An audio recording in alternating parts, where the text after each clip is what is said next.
The fight over the mail. It's become a hot topic as funding for the U.S. Postal Service passed by the House is stalled in the Senate as the White House is accusing the post office of being part of the plan to increase mail-in voting. New tonight, Barton Dieters is talking to someone on the front lines, a postal carrier. The last 250 years, one thing you'd always count on was the United States Postal Service. But like seemingly everything else in these troubled times, even the mail may be in jeopardy.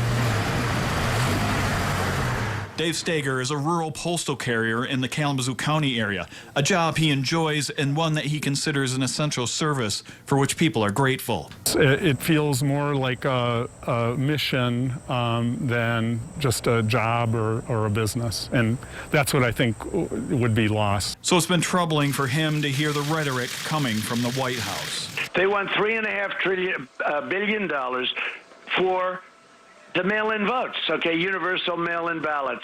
$3.5 trillion.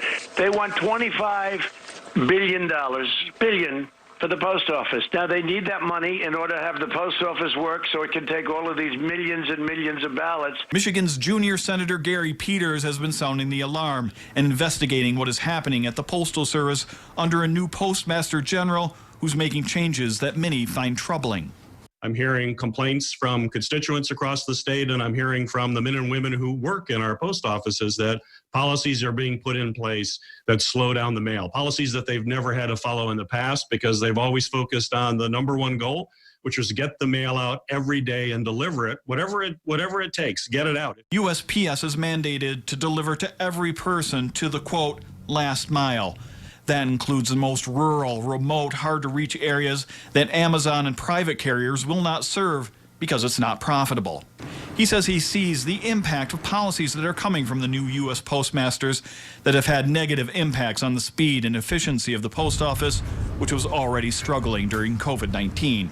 He said now there are seemingly arbitrary deadlines that mean mail is left at the post office that normally would have been delivered. I hope that isn't a way to sabotage the institution so then you can come in and say, look, it's broke. We need to privatize it. I reached out to Deputy Postmaster General David Pardenheimer in Washington and received this response via email.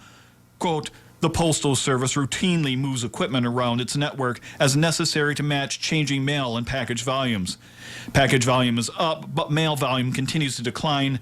Adapting our processing infrastructure to the current volumes will ensure more efficient, cost-effective operations and better service for our customers. I get a lot of customers saying, we appreciate what you do. That's great, and I appreciate that, but it means even more if they can act and use their voice to speak out for what they like. This is going to be an ongoing issue that we're going to cover here and online at woodtv.com. In Grand Rapids, Barton Dieters, News 8.